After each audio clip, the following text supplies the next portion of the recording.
E eu quero convidar aqui para estar conosco neste momento a Raquel Fonseca. Raquel Fonseca, por gentileza, abra sua câmera, acione o seu áudio e venha conosco. A irmã Raquel já é bem conhecida da sala. Irmã Raquel. Olá. Muito bom dia, irmã Raquel. Muito bom dia.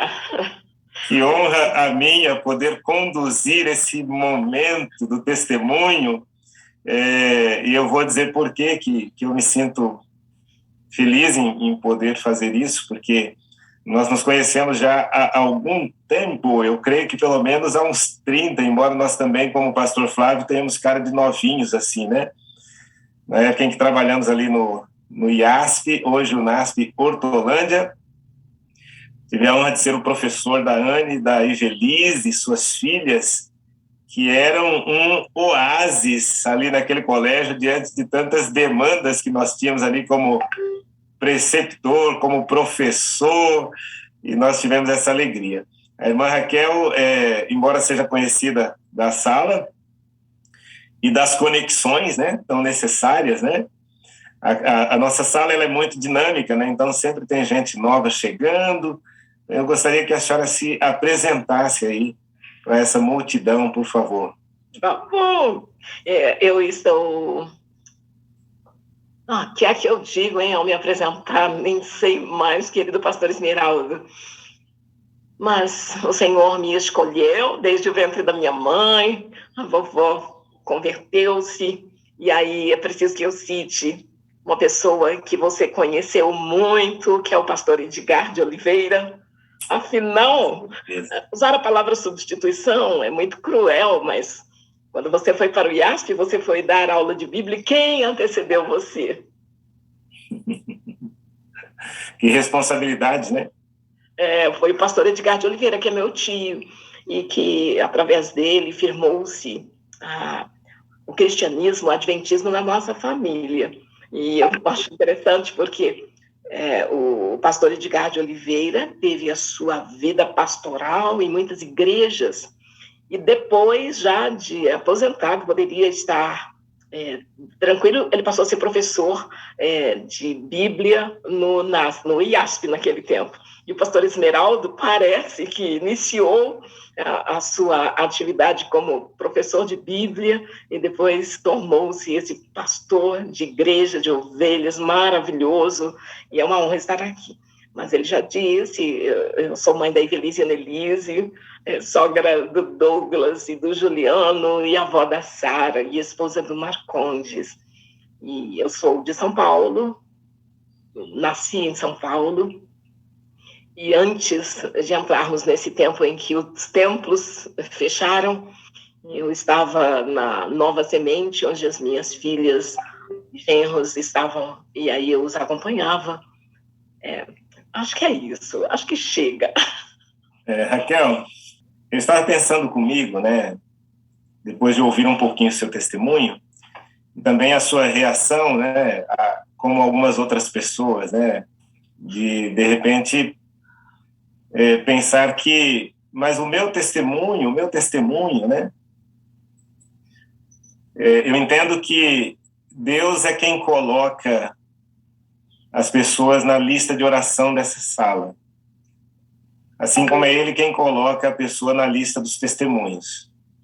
E Ele colocou na lista hoje o seu nome, né, para dar o testemunho. Se eu tivesse que dar um nome, um título para o seu testemunho, hoje, eu colocaria a obra inacabada. A obra inacabada. E por que isso, né?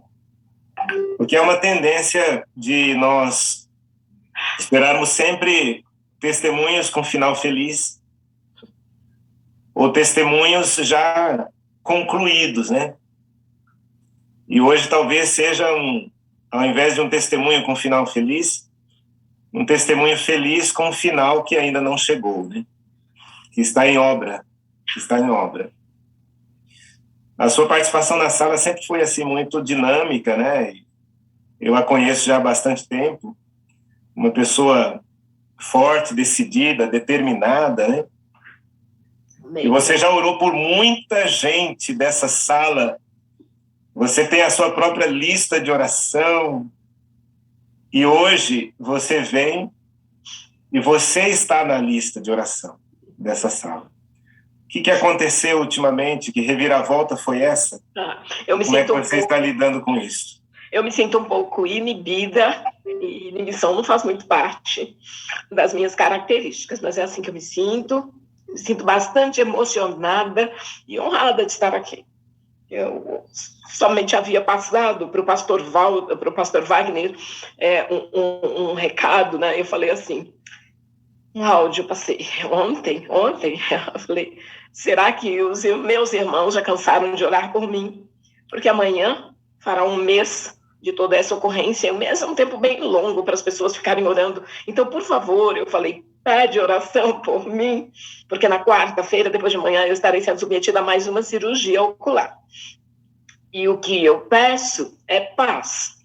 Esse foi meu pedido. E a partir daí eu estou aqui nesse momento e me sinto privilegiada de poder estar com os irmãos nesta sala, que tem feito muita diferença na minha vida, na sua também, na vida de milhares de pessoas, mas na minha vida. A sua vida é importante, a minha também é. Você deseja as coisas boas para você, eu também, e Deus muito mais. E eu, pastor Esmeraldo, eu quero pedir licença para deixar com você e com cada um aqui, 2 Coríntios 4, 8 e 9. Em tudo somos atribulados, mas não angustiados, perplexos, mas não desanimados, perseguidos, mas não desamparados, abatidos, mas não destruídos. Esse texto bíblico, ele faz parte da minha vida faz tempo, e eu considero que ele é uma verdade na minha vida. Eu acho que na sua também, porque é a palavra de Deus, que ela vem e ela é determinante quando eu creio, da forma como eu creio.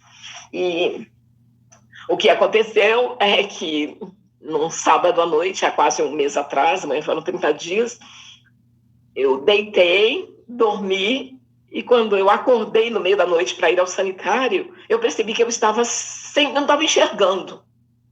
E não era uma questão do quarto escuro, mas eu não estava enxergando. E aí cheguei ao sanitário, acendi a luz, olhei meu rosto no espelho e eu percebi a minha vista direita vermelha e que eu não estava enxergando nada. Mas aquilo não me assustou.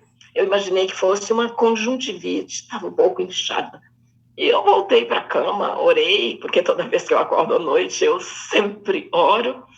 E procurei dormir novamente, dormi mais um pouco, acordei de novo, e eu estava sem enxergar, levantei de novo, olhei, percebi que só, e a partir daí iniciou algo novo na minha vida, que são idas e vindas ao médico, procedimentos cirúrgicos, colírios que eu desconhecia, nunca vi tanto colírio, e uma porção de orientações, e eu tenho vivido um período de desafio, mas tenho conhecido cada vez mais o nosso Deus, e eu sei que Ele está presente.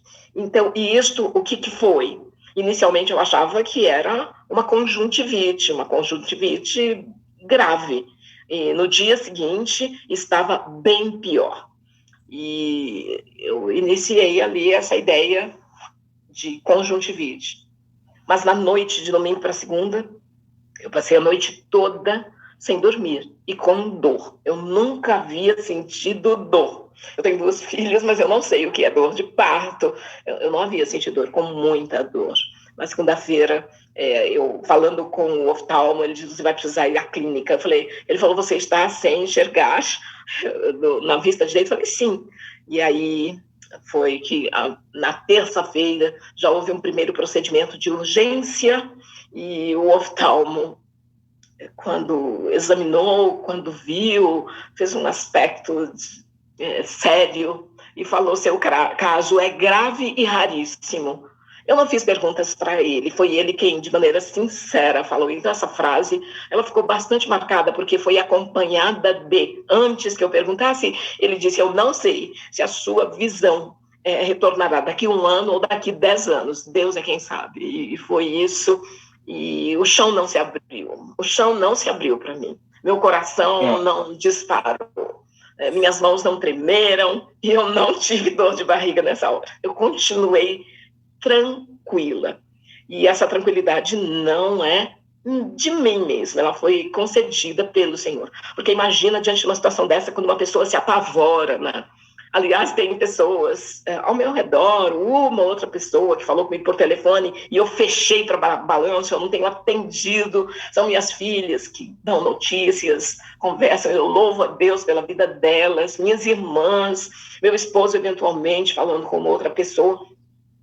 E quando alguém consegue falar comigo, eu preciso falar, a pessoa diz assim, nossa, sua voz, e aí vem, pastor Esmeraldo, né? A sua voz está firme. Eu digo, então, a questão que aconteceu comigo é no olho, minhas pernas continuam firmes, minhas mãos, minha voz continua firme, meu coração está em paz, entendeu? Porque muitas vezes as pessoas esperam encontrar quem passa por um desafio detonada, mas eu digo, a questão é no olho, não é na voz, minha garganta, eu estou bem, meu coração. A Raquel não é só um olho, né? A Raquel é um conjunto, é uma pessoa, né? Não, e cada pessoa, quando passa por um desafio, ela precisa lembrar o todo que ela é, entende? Então, a minha vida não está resumida no meu olho direito. Eu estou cuidando do meu olho direito como nunca cuidei. Então, eu sei que hoje ele existe. Eu percebo meu olho direito. Falei isso ao médico.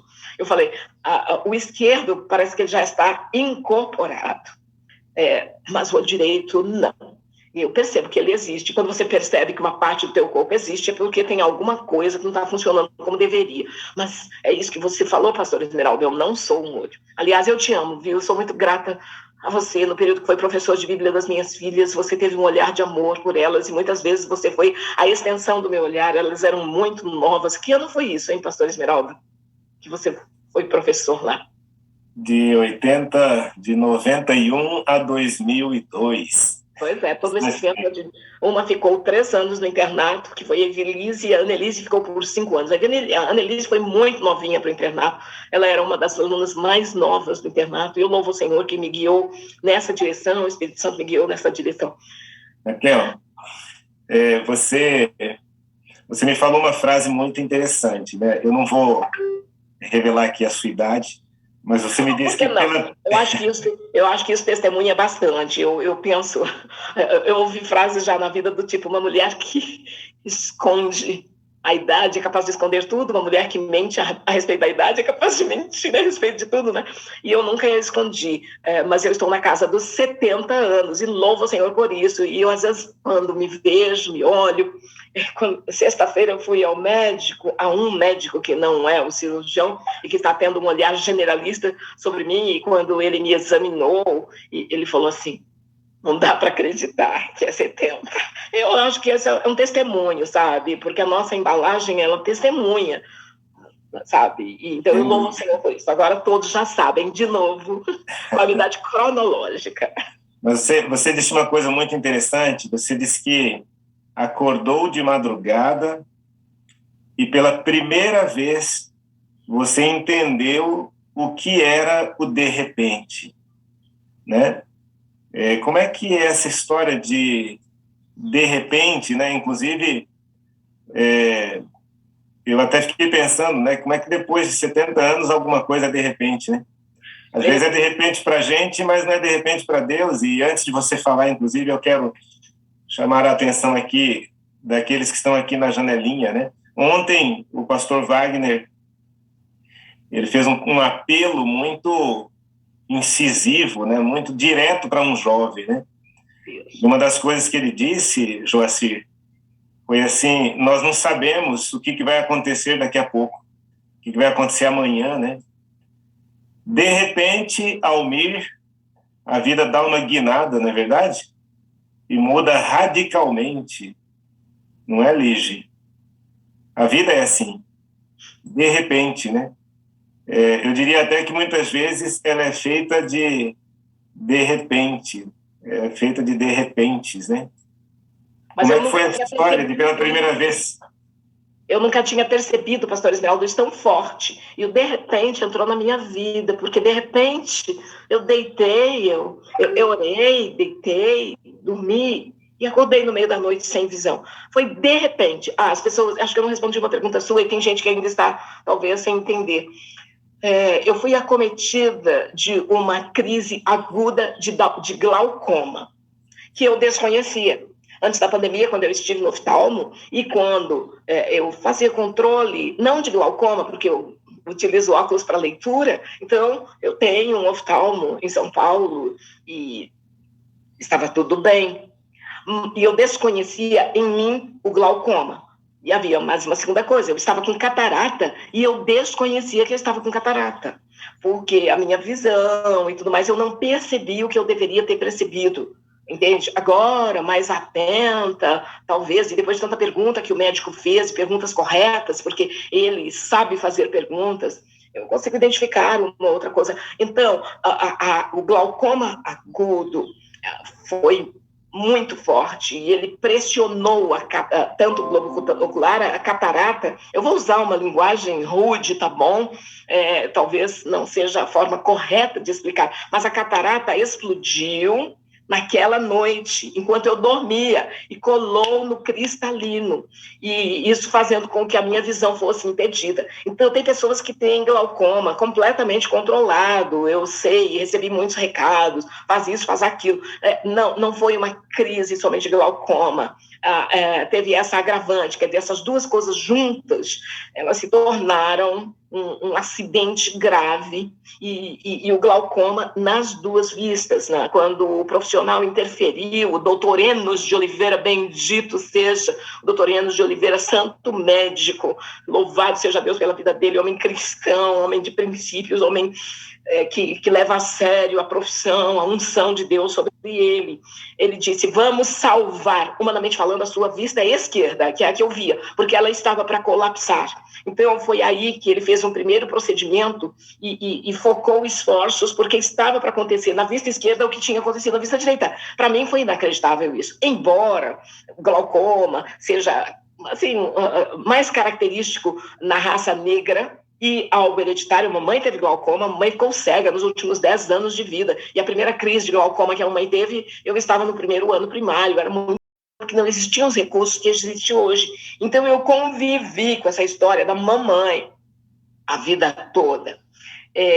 Meu tio, o pastor Edgar de Oliveira, depois, em algum momento, teve glaucoma e foi devidamente socorrido a tempo e conseguiu manter a visão. Minha irmã teve glaucoma. Eu trabalho na área de gestão de saúde há quase 40 anos, o pastor Esmeraldo, e muitos sabem.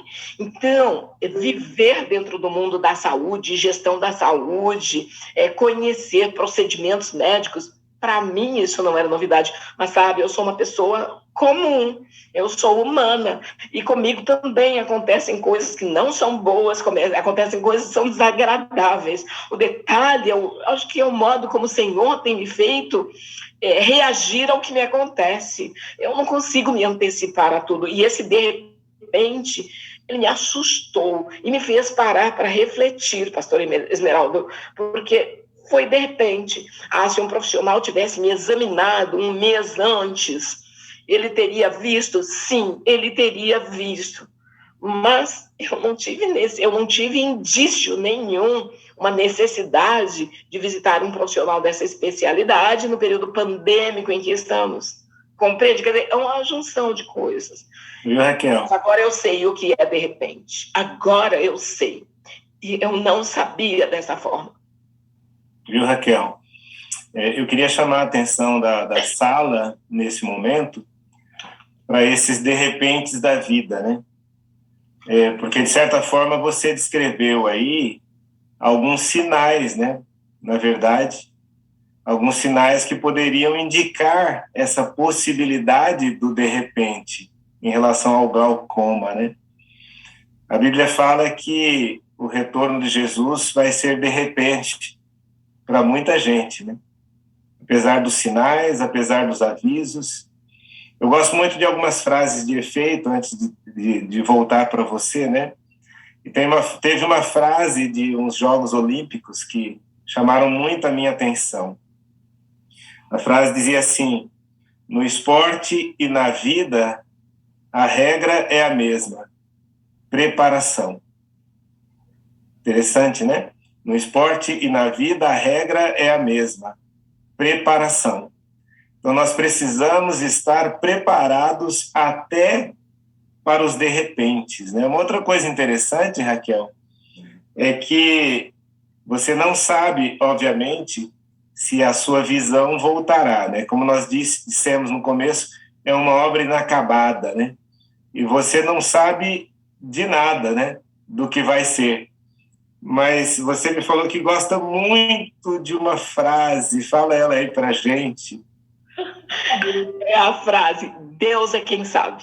E naquele primeiro encontro meu com o profissional e a equipe dele, ele disse com um ar solene e sério, que ele não sabia se seria daqui 1 ano ou daqui 10 anos, Deus é quem sabe.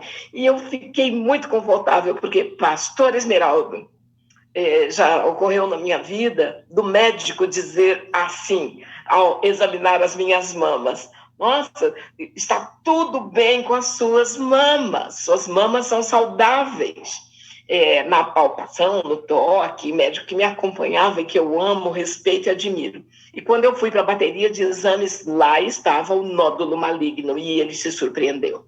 Então, quando o médico fala, eu considero, obedeço, atendo e tenho sido obediente, mas eu não considero diagnóstico determinante. Eu não sei se você entende o que eu estou falando, eu não sei se quem está aqui ouvindo já passou por alguma situação complexa e se entende isso.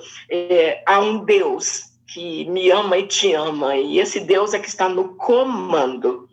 E é esse Deus. E eu sou racional. O doutor Enos de Oliveira, ele foi em outros momentos, ele repetiu, e ele diz assim: eu não sei quanto de perda você teve da visão. Ele examina e ele vê a perda. Assim, ele vê de lá para cá, mas a minha visão é daqui para lá. E um dos profissionais, o doutor Edgar de Oliveira Júnior, também cirurgião, também oftalmo, ele me visitou logo depois que isso aconteceu. Ele veio no sábado, passar o sábado comigo, e eu sou grata. Foi bom ouvi-lo. E ele disse uma coisa para mim: que eu não ficasse fazendo teste para ver se eu vejo, se eu não vejo, quanto eu vejo. E ele falou: procure ver o mundo com os 2 olhos. Aquilo me livrou de um peso. Eu parei de procurar a visão. E ele disse: procure olhar o mundo com 2 olhos. Eu estou vendo vocês. Esta vista esquerda, ela foi salva, humanamente falando. A visão dela não estava boa. Mas eu estou vendo meu rosto, eu estou vendo vocês. Eu estou vendo o mundo com os 2 olhos que Deus me deu. É assim. Raquel, as pessoas descrevem você, e não é difícil perceber isso, né? Como uma pessoa independente, corajosa, determinada, e você se descreve como pecadora, pequena, não merecedora. Parece incoerente, né? Você nunca teve dificuldades para depender de Deus, mas você sempre teve dificuldades para depender de pessoas cuidando de você. E você está vivendo agora um novo status, né? Como que é para você isso, viver esse novo status? É um desafio, é tremendamente difícil, porque agora eu não posso, ao passar pelos procedimentos cirúrgicos, eu não posso pegar peso, abaixar a cabeça, abrir uma gaveta que fica mais embaixo, abrir o forno do fogão aqui, que o forno é embaixo, eu não posso fazer uma porção de coisas. Então, eu me recolhi muito, pastor Esmeraldo. Desde que isso aconteceu, não é que eu fui tomada de uma tristeza, de uma melancolia. Não, eu me recolhi. Eu não posso. Então eu fico mais calada, não converso com as pessoas. mesmo aqui da família. Você fechou para balanço. Eu me fechei, eu não sou uma pessoa fechada, mas eu estou assim, e eu estou satisfeita, fechada, você está entendendo? Eu estou encontrando, mas é muito difícil depender, porque eu dependo de alguém que dirija, eu dependo de alguém que faça as coisas. Você imagina, com todo esse mundo tecnológico, né? O aplicativo do banco que eu tenho no meu smartphone, e ele é por identificação facial. Você imagina, logo após a cirurgia, dia e noite, eu precisei dormir com essa proteção de óculos, dia e noite ficar, e a determinação foi do médico, doutor Enos, sem smartphone, sem celular, sem tela de computador. Então, quando entra a mensagem no meu celular, eu ficar dependendo, você acha que interrompendo quem já está me atendendo com tanto amor, que é a minha família, esse meu núcleo familiar. Vai ler uma mensagem aqui para mim, lê a Bíblia para mim, lê não sei o quê. Você entende? Pastor, isto me gera desconforto. Às vezes eu pegava um bordão e assim aqui, sabe, daqui a pouco tinha minha filha, alguém atrás, onde você vai, o que você precisa, o que você está fazendo. Então, ainda é difícil quando elas perguntam do que você precisa, o que você quer almoçar, que fruta você quer, como você quer seu de jejum. Pastor, sou eu que sempre providenciei tudo isso. Então, isso para mim é um exercício de dependência humana, entendeu? De amor, de receber, porque é difícil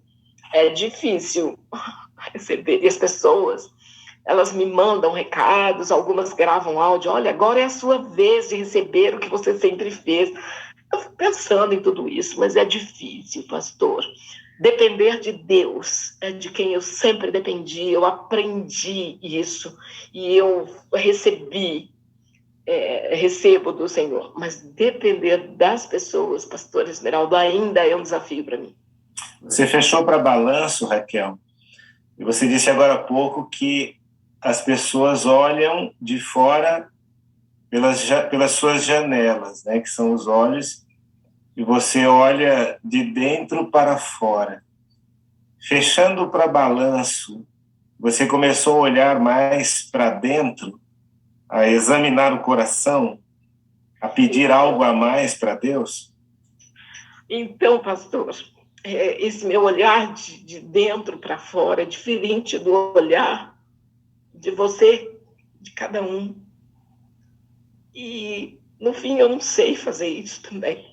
A autoavaliação, autoexame, sabe, esses autos aí, é difícil, e eu tenho orado, sabe, e pedido muitas vezes, né?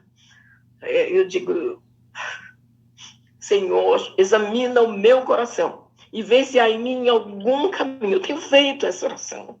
E vê se há em mim algum caminho que eu não devo estar errado, e guia-me pelo caminho eterno. Esquadrinha meu coração. Eu pego e tomo palavras que eu sei decor da palavra do salmista e de outros, e eu peço que Deus me examine e que Ele me transforme nas áreas que eu preciso ser transformado. Tem uma coisa, eu sei que muita gente aqui na sala 57, que eu amo, que eu faço parte, que faz diferença na minha vida, mandou mensagens para mim, que está orando pelo milagre, sabe, pastor Esmeraldo, de que eu volte a ver. Mas posso te dizer, eu não orei assim para Deus. E eu passei a pedir que Deus faça um milagre da cura nas áreas da minha vida que eu preciso de milagre. E eu não sei, posso não saber exatamente quais são essas áreas. Pode ser emocional, pode ser espiritual, pode ser física. Acho que o que aconteceu aqui não é aqui. Isso é uma coisa que eu tenho aqui dentro, não é aqui. E muitas vezes, você sabe quando você tem aquela frase, você gosta de frase de efeito, né? Mirou o alvo e acertou aqui, mas acertou no ponto certo. Eu não sei se isso que aconteceu na minha visão é na minha visão. Eu nunca imaginei que eu fosse ter alguma questão de visão. Nunca imaginei. Outras questões, eventualmente, podem ocorrer na minha mente, mas visão, nunca. nunca, jamais. Nem em sonho, né? Eu sempre achei que estava tudo bem, eu valorizo meus olhos, está tudo bem, mas nunca. Então, eu peço que Deus examine, pastor, porque eu só vou dizer mais uma coisa. E é ruim dizer isso, tá? Mas essa é a minha igreja, né? Eu precisava disso. Eu não escolhi, mas eu precisava. Eu não sei ainda as razões, mas eu precisava. E isso não é masoquismo, isso não é vitimização. Mas eu sinto. E eu não sei ainda. Acho que deu uma pequena travadinha, Raquel, aí na sua... Enquanto você volta aqui com a gente, é muito interessante isso que você está dizendo, né? Que nem sempre a cura que nós procuramos é a cura que nós precisamos, né? E Deus, às vezes, nos leva ao recolhimento, né? Para que nós possamos ter tempo para olhar para dentro, né? E como você mesma disse, examinar o coração, né? E fazer esse pedido para Deus, né? É interessante que a Raquel, ela não está satisfeita com tudo isso. E nós precisamos ser sinceros com Deus, né? Aliás, o próprio Deus diz que nós não devemos nos conformar com este mundo. Não devemos nos conformar com as coisas, com as consequências do pecado. Então, a Raquel também não está satisfeita com nada disso. Mas ela está confiante. Ela está confiante. E louvado seja o nome do Senhor. E ela diz que a sala que foi o seu encontro, né? E a sua ressignificação, né? Com certeza foi Deus quem colocou na vida dela, porque para Deus nada é de repente. Então Deus começa a preparar a gente, né? Para aquilo que para nós parece ser de repente, né? E ela está encarando e enfrentando tudo isso com confiança em Deus, né? E isso é muito importante. A Raquel estava falando também um pouquinho da sua... Voltou, pastor. Voltou, que bênção, Raquel. Já que agora eu conectei por aqui. Caiu e ele se auto-reconectou. Maravilha. E já que você voltou, Raquel, fala pra gente do espelho do Maurício, porque agora você vai precisar de espelhos também, né? Olha, ontem, quando eu estava... Peraí, que eu acho que eu vou ter que desligar aqui, que está dando sair. Peraí que eu vou sair desse smartphone, vou sair da reunião. A Annelise chegou aqui trazendo mais lenços de papel para mim. Interessante que você não pode chorar, né, Raquel? Não posso chorar. Mas não dá para conter muitas vezes, né? Não combina. Veja, ontem eu estava na pipoca e eu ouvi uma voz masculina que disse assim: Maurílio, me empresta teu espelho.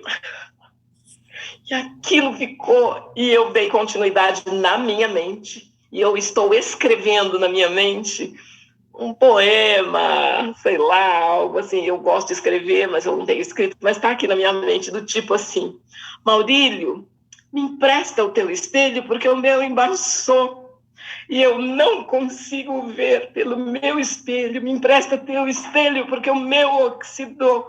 Ah, Maurílio, como é bom ver através do espelho. Vai por aí afora. E eu me senti ontem bastante sensibilizada com o espelho do Maurílio.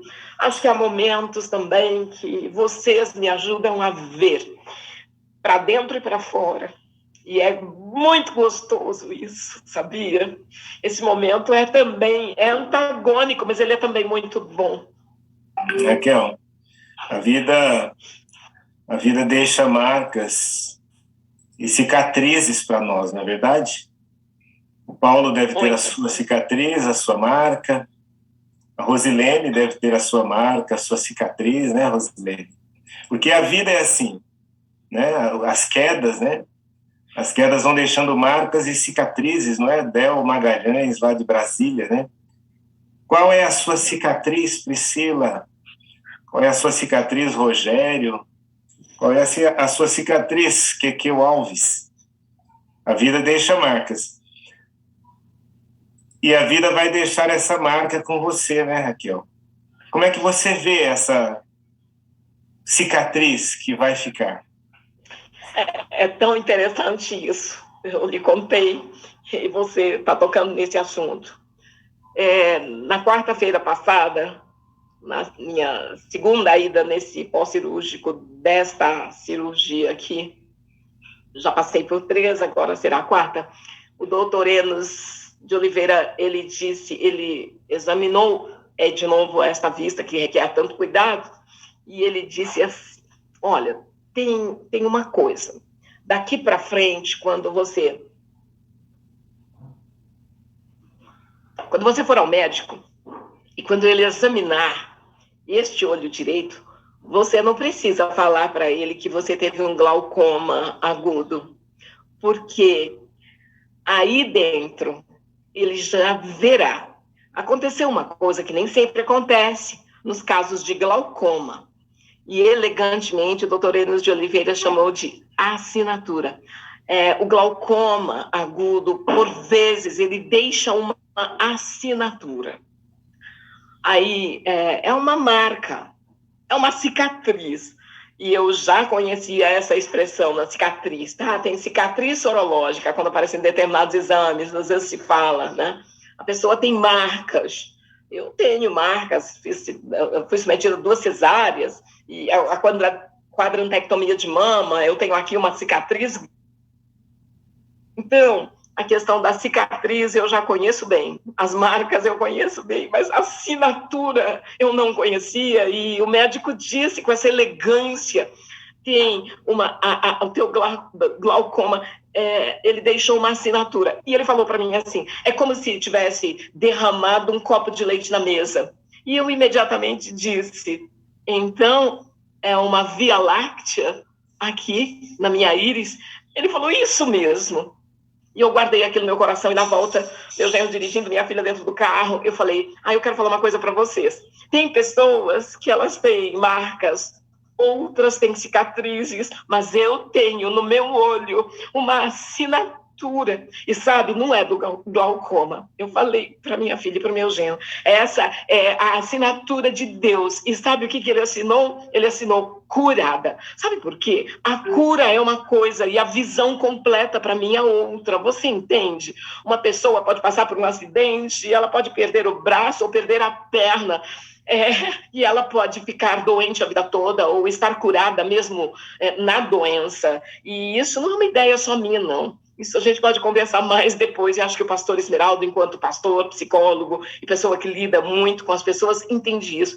E aqui tem uma assinatura. Eu falei, minha filha ficou em silêncio atrás no carro, e eu sei que o silêncio dela foi lágrima que rolou, porque aí as pessoas dizem, a Raquel ressignifica muito rapidamente. Não sou eu.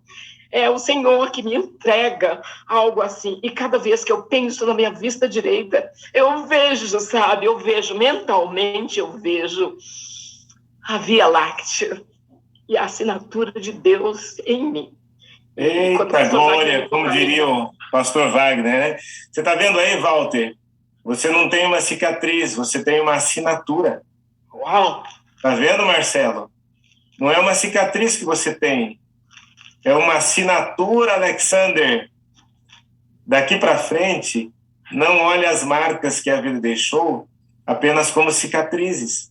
Júnior, é uma assinatura, meu moderador, que você tem aí. Não é simplesmente uma cicatriz. Rogério Paz, qual é a assinatura que Deus fez aí na sua vida? Meu amigo pastor Milhomens, que eu fico tão feliz em ver sempre aqui. Qual é a assinatura de Deus na sua vida? Que até hoje, tudo aquilo que até hoje você olhava como cicatriz, comece a olhar agora como uma assinatura. Raquel, nós vamos terminar nesse momento. Eu sei que você tem sido uma carta viva até para os médicos. E agora você também não pode ler mais, você falou, né? Você depende das pessoas para ler as mensagens que chegam. Mas Deus, como diz a Selminha, né? Manda cartas para você, mimos, né? E você tem sido carta viva, e você tem recebido cartas. Tem recebido até uma cartinha chamada Netinha, né?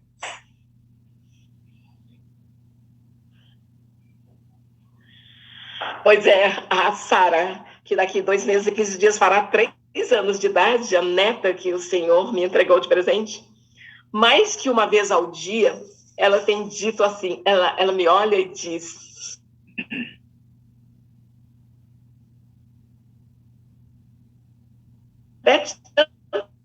tantas vezes. E quando ela me fala isso, volta só um pouquinho. Um recado de Deus. Viu, Raquel? Volta só um pouquinho, porque nós perdemos um pouquinho do que a neta disse. A neta disse: graças a Deus, o olho da vovó está sendo curado. Então, e ela fala mais que uma vez isso para mim. E às vezes ela vem, ou eu estou no quarto, ou ela vai onde eu estou, ela fala essa frase e sai. Eu entendo que são recados de Deus. E muitos outros recados, cartas de Deus, eu tenho recebido através das pessoas. E você ontem foi uma dessas para mim, quando ontem à noite tivemos nosso momento espiritual, nos preparando para esse momento. Eu quero fazer um convite aqui, eu quero ver se eu consigo compartilhar aqui uma tela. Eu acho que eu vou... Deixa eu dar uma olhadinha aqui. O testemunho da Raquel hoje é um convite, né? É um convite para que nós saiamos, né? E sejamos hoje cartas de amor, né? Independente do dilema ou do drama que nós estejamos vivendo, né? Foi Deus quem escreveu essa carta, né? E Ele quer que nós nos tornemos, que essa carta se torne o seu recado, a sua mensagem para tantas pessoas. Eu não sei se o pastor Adevaldo consegue colocar ali para mim, estou tendo uma dificuldadezinha aqui. Eu escolhi um hino especial aqui, Raquel, para a gente terminar o testemunho. Ok. A Evelise deve estar aí do lado, eu sei que as mulheres não aparecem assim, né? Mas a Evelise... do hino, pastor? Eu mandei aí no seu WhatsApp. Ah, tá. Beleza. Mandei aí, caso falhasse. Eu achei aqui. Pastor. Fica tranquilo aí que eu acabei de encontrar aqui. Mas a Evelise, ela participou da gravação desse CD. Eu tive a honra e o privilégio também de, quando estava no IASP, participar da gravação desse lindo CD, né? Que leva justamente o título de Carta de Amor. E reforça isso, né? Hoje nós vamos sair, a reunião está chegando ao seu final, e ela não deve terminar aqui, né? Nós descobrimos que Deus assina essa carta aqui. O Esmeralda é uma carta assinada por Deus que vai sair daqui a pouco, para ressignificar a vida de muita gente, né? Quem sabe para falar para as pessoas que as cicatrizes que elas achavam que tinham até hoje, na verdade é a assinatura da carta de Deus na vida dele, né? A sua vida é uma carta. Presta atenção nisso. Escute o que digo. Você é um tesouro aqui que fiz com minhas mãos. Não nascido pra sofrer, nem por aí. Mas vou pedir graça e amor. Sua vida é uma carta do sagrado amor de Deus. O poema de luz, você será. É isso, nós somos uma carta viva do amor de Deus. Raquel, te amo. Preciso de você para ser feliz. Você é a parte visível de Deus para mim. Eu sou mais feliz porque você existe. É isso que Deus quer deixar para mim e para você hoje. Nós vamos sair e nós somos a carta viva de Deus. Eu quero orar com você. Vou fazer uma oração curta. Pedir para que a Raquel termine também esse testemunho com uma oração. E agora você que já estava na lista de oração desta sala vai estar ainda mais para que esta obra inacabada seja concluída sempre com um final feliz, mesmo que não aconteça aquilo que nós queremos. Você me disse que mais do que a cura da visão, você quer o seu nome escrito no livro da vida do Cordeiro. Não é isso? Sim. Senhor Deus, Pai maravilhoso que estás nos céus, muito obrigado, ó Pai, porque através do testemunho da Raquel, nós aprendemos muitas coisas. Principalmente que as cicatrizes da vida podem ser muito mais do que simples marcas, mas uma assinatura feita pelo próprio Deus. A Raquel vai concluir esse testemunho agora, falando com o Senhor, falando aquilo que o Senhor pode fazer na vida daqueles que o colocam em primeiro lugar. Pai querido, continuamos a te adorar, a te louvar e a te bendizer, ainda que, porque temos aprendido contigo, porque o Espírito Santo tem falado, tem habitado em meu coração, promovendo a paz, promovendo fé em ti. Eu tenho recebido fé e eu te agradeço. Assim tem sido, Pai, com cada filho teu aqui nessa sala 57.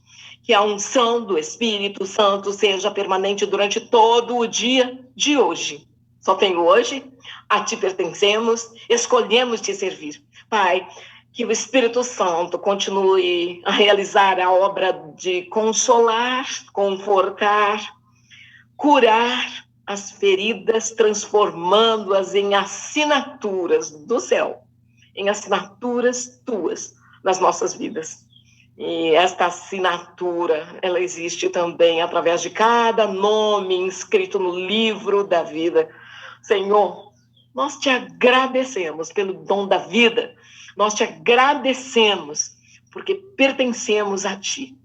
Nós te agradecemos por esta igreja que se reúne a cada madrugada. Por favor, tem compaixão do teu povo, desse povo, dos teus filhos.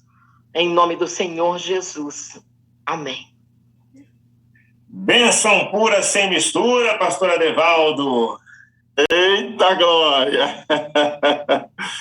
Obrigado, viu, irmã Raquel? Você é uma pessoa que a gente admira. Eu que agradeço estar aqui, ser aceita, ser amada, receber essas orações, os recados. Eu amo cada um de vocês. Que bênção, irmã Raquel. É muito bom ouvi-la, viu? Mesmo com esse desafio, você é animada, é otimista. Porque a gente tem esperança, né, irmã Raquel? No Senhor, né? Ele enche nosso coração, né? Claro. Que bênção, viu? Amém. E a sala 57 faz toda a diferença na minha vida nesse período do Vale. Você não sabe. Na nossa, né, pastor Esmeralda? Na nossa. Verdade, né? verdade. Eu não estaria como estou sem que Deus tivesse me conduzido para a sala 57. E esse é um milagre na minha vida. Amém.